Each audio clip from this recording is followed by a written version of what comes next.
झीलों का शहर, जहां पहाड़ों में बसती है एक रहस्यमयी दुनिया। उत्तराखंड की खूबसूरत वादियों में बसा एक ऐसा शहर जहां बादल पहाड़ों को छूते हैं, जहां झीलें आसमान का आईना बन जाती हैं और जहां हर मोड़ पर के इतिहास, रहस्य और प्रकृति की एक नई कहानी मिलती है। उस शहर का नाम है नैनीताल। लेकिन क्या आप जानते हैं कि नैनीताल सिर्फ एक हिल स्टेशन नहीं, बल्कि सदियों पुरानी आस्था, अंग्रेजों का इतिहास, विनाशकारी हादसों और अनगिनत रहस्यों की कहानी है। आज हम जानेंगे नैनीताल कैसे बना, इसका नाम कैसे पड़ा, यहां की झील का रहस्य क्या है, अंग्रेज यहां कैसे पहुंचे, 1880 की भयानक त्रासदी क्या थी और क्यों आज भी लोग इसे झीलों का स्वर्ग कहते हैं। हिमालय की गोद में करीब 1938 मीटर की ऊंचाई पर बसा है नैनीताल। चारों तरफ ऊंचे ऊंचे पहाड़, घने देवदार के जंगल, ठंडी हवाएं और बीच में आंख के आकार की एक विशाल झील, नैनी झील। यही झील इस शहर की पहचान है। लेकिन इस झील की कहानी हजारों साल पुरानी मानी जाती है। पुराणों के अनुसार एक समय भगवान शिव अपनी पत्नी सती के जले हुए शरीर को लेकर पूरे ब्रह्मांड में घूम रहे थे। तब जहां जहां सती के शरीर के अंग गिरे, वह स्थान शक्तिपीठ कहलाए। कहा जाता है सती की आंख यानी नयन यहां गिरे थे, इसीलिए इस स्थान का नाम पड़ा नैनीताल, यानी आंखों की झील। आज भी यहां मौजूद नैना देवी मंदिर करोड़ों श्रद्धालुओं की आस्था का केंद्र है। लोग मानते हैं कि इस झील में एक दिव्य शक्ति है। नैनीताल से जुड़ी एक और कहानी बेहद प्रसिद्ध है। स्कंद पुराण में इसका उल्लेख त्रिऋषि सरोवर के रूप में मिलता है। कहानी के अनुसार तीन महान नीरसिप अत्रि, पुलस्त्य और पुलह यहां तपस्या करने पहुंचे, लेकिन उन्हें पानी नहीं मिला। तब उन्होंने यहां एक गड्ढा बनाया और मानसरोवर झील से जल लाकर उसे भर दिया। धीरे धीरे यह एक विशाल झील बन गई। स्थानीय लोग मानते हैं कि नैनी झील का जल पवित्र है और इसमें स्नान करने से पुण्य मिलता है। बहुत समय तक नैनीताल सिर्फ स्थानीय कुमाऊं लोगों की भूमि था। यहां घने जंगल थे, जंगली जानवर थे और बहुत कम लोग रहते थे। लोग इस जगह को पवित्र मानते थे। कई लोग यहां आने से भी डरते थे, क्योंकि पहाड़ों में अजीब आवाजें सुनाई देती थीं। रात में झील के ऊपर धुंध छा जाती थी और लोग कहते थे यहां देवी की शक्ति रहती है। साल 1815 अंग्रेजों ने गोरखा युद्ध जीतकर कुमाऊं क्षेत्र पर कब्जा कर लिया, लेकिन तब भी नैनीताल दुनिया से लगभग छिपा हुआ था। फिर 1841 में एक अंग्रेज व्यापारी पी बैरन शिकार के लिए जंगलों में घूम रहा था। तभी वह रास्ता भटक गया और अचानक उसकी नजर पड़ी एक चमकती हुई झील पर। चारों तरफ पहाड़, बीच में शांत पानी और ठंडी हवा। पी बैरन इस जगह को देखकर दंग रह गया। उसने लिखा, मैंने हिमालय में इतनी सुंदर जगह कभी नहीं देखी।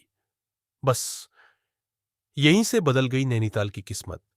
धीरे धीरे अंग्रेज अधिकारियों ने यहां घर बनाने शुरू किए, क्योंकि मैदानों में गर्मी बहुत ज्यादा होती थी और नैनीताल का मौसम बेहद ठंडा और सुहावना था। कुछ ही वर्षों में यह जगह अंग्रेजों की पसंदीदा हिल स्टेशन बन गई। यहां चर्च बने, स्कूल बने, बंगले बने और मॉल रोड तैयार हुई। अंग्रेज शाम को झील के किनारे घूमते, नौकायन करते और पार्टियां करते थे। नैनीताल धीरे धीरे ब्रिटिश इंडिया की एक शानदार पहाड़ी राजधानी बन गया। नैनी झील सिर्फ सुंदर नहीं, बल्कि रहस्यमय भी है। वैज्ञानिकों के अनुसार यह झील प्राकृतिक रूप से बनी है, लेकिन इसकी गहराई को लेकर कई कहानियां प्रचलित हैं। स्थानीय लोग कहते हैं झील की कोई तली नहीं। कुछ लोग दावा करते थे कि इसमें अजीब रोशनी दिखाई देती है। पुराने समय में लोग रात को झील के पास जाने से डरते थे, क्योंकि उन्हें लगता था यहां देवी की शक्ति है। आज भी सुबह के समय झील पर तैरती धुंध इसे किसी जादुई दुनिया जैसा बना देती है। लेकिन नैनीताल का इतिहास सिर्फ खूबसूरती की कहानी नहीं है। यहां एक ऐसा हादसा हुआ जिसने पूरे शहर को हिला दिया। 18 सितंबर 1880 लगातार बारिश हो रही थी, पहाड़ कमजोर हो चुके थे और अचानक शेर का डंडा पहाड़ी का एक बड़ा हिस्सा टूटकर नीचे आ गिरा। भयानक भूस्खलन हुआ। पूरा इलाका मलबे में दब गया। होटल, लीक, घर, मंदिर, सब कुछ खत्म हो गया। करीब 150 से ज्यादा लोगों की मौत हो गई। इस हादसे में पुराना नैना देवी मंदिर भी नष्ट हो गया। लोग चीख रहे थे, हर तरफ तबाही थी और झील के किनारे मौत का सन्नाटा छा गया था। बाद में अंग्रेजों ने शहर को दोबारा बसाया और जहां मलबा जमा हुआ था वहां एक बड़ा मैदान बना जिसे आज द फ्लैट्स कहा जाता है। भूस्खलन के बाद नैना देवी मंदिर को दोबारा बनाया गया। आज यह मंदिर नैनी झील के किनारे स्थित है। नवरात्रि के समय यहां हजारों श्रद्धालु आते हैं। लोग मानते हैं कि मां नैना देवी पूरे शहर की रक्षा करती है। मंदिर की घंटियों की आवाज झील की लहरों के साथ मिलकर एक अद्भुत वातावरण बनाती है। 1900 के बाद नैनीताल तेजी से विकसित होने लगा। यह शिक्षा का केंद्र बन गया। यहां कई प्रसिद्ध स्कूल खोले गए, जैसे Sherwood College, Saint Joseph's College, All Saints College. देश भर के अमीर परिवार अपने बच्चों को यहां पढ़ने भेजते थे। धीरे धीरे नैनीताल एक प्रतिष्ठित शहर बन गया। 1947 में भारत आजाद हुआ। अंग्रेज चले गए, लेकिन उनकी बनाई इमारतें, चर्च, स्कूल, शाओ और पुरानी सड़कें आज भी यहां मौजूद है। आजादी के बाद नैनीताल उत्तर प्रदेश का हिस्सा रहा। फिर 2000 में उत्तराखंड राज्य बना और नैनीताल उसकी सबसे खूबसूरत पहचान बन गया। अगर आप नैनीताल जाते हैं तो यहां कई अद्भुत जगह देखने को मिलती है। एक, नैनी झील, यह शहर का दिल है। यहां लोग नौकायन करते हैं और शाम को झील की रोशनी बेहद खूबसूरत लगती है। दो, मॉल रोड, यहां दुकानें, कैफे और भीड़ भाड़ वाला खूबसूरत रास्ता है।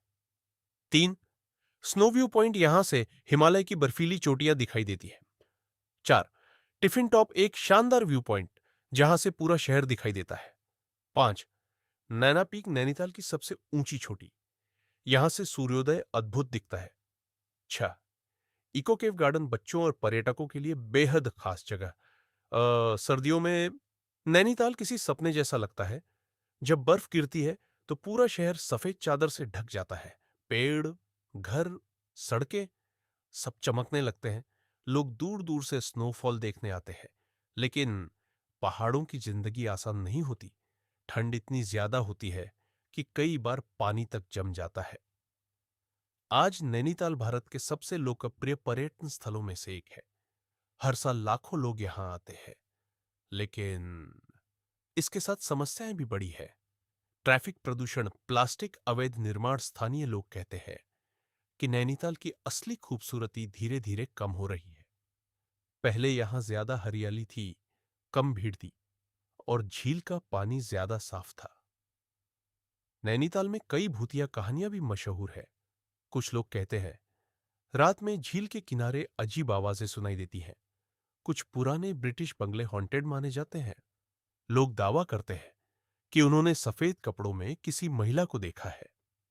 हालांकि इन कहानियों का कोई वैज्ञानिक प्रमाण नहीं है, लेकिन पहाड़ों की धुंध और सन्नाटा इन कहानियों को और रहस्यमयी बना देता है। नैनीताल की खूबसूरती ने बॉलीवुड को भी आकर्षित किया। कई फिल्मों और गानों की शूटिंग यहां हुई। झील, पहाड़ और ठंडी हवाएं हर दृश्य को जादुई बना देती है। यहां सिर्फ नजारे ही नहीं, बल्कि स्वाद भी खास है। गरम चाय, मैगी, मोमोज, वाल मिठाई, कुमाऊनी भोजन। ठंड में गर्म खाना खाने का मजा अलग ही होता है। सुबह के समय जब सूरज की किरणें झील पर पड़ती है तो ऐसा लगता है मानो पूरा शहर सोने से चमक रहा हो। पक्षियों की आवाज, ठंडी हवा और पहाड़ों की शांति दिल को सुकून देती है। यही कारण है कि लोग बार बार नैनीताल लौट कर आते हैं। लेकिन सवाल यह है, क्या आने वाले समय में भी नैनीताल इतना ही खूबसूरत रहेगा? जलवायु परिवर्तन, बढ़ता पर्यटन और जंगलों की कटाई इस शहर के लिए खतरा बनते जा रहे हैं। अगर प्रकृति का ध्यान नहीं रखा गया तो यह स्वर्ग धीरे धीरे बदल सकता है। नैनीताल सिर्फ एक हिल स्टेशन नहीं, यह एक एहसास है। यहां इतिहास है, आस्था है, रहस्य है और प्रकृति का जादू है। जब शाम को झील के किनारे रोशनी चमकती है और पहाड़ों पर बादल उतरते हैं तो ऐसा लगता है मानो समय रुक गया हो। शायद यही कारण है कि जो एक बार नैनीताल आता है वो इसे कभी भूल नहीं पाता। अगर ये कहानी आपको पसंद आई हो तो कमेंट में लिखिए, नैनीताल स्वर्ग है। वीडियो को लाइक करें, शेयर करें और चैनल को सब्सक्राइब करें।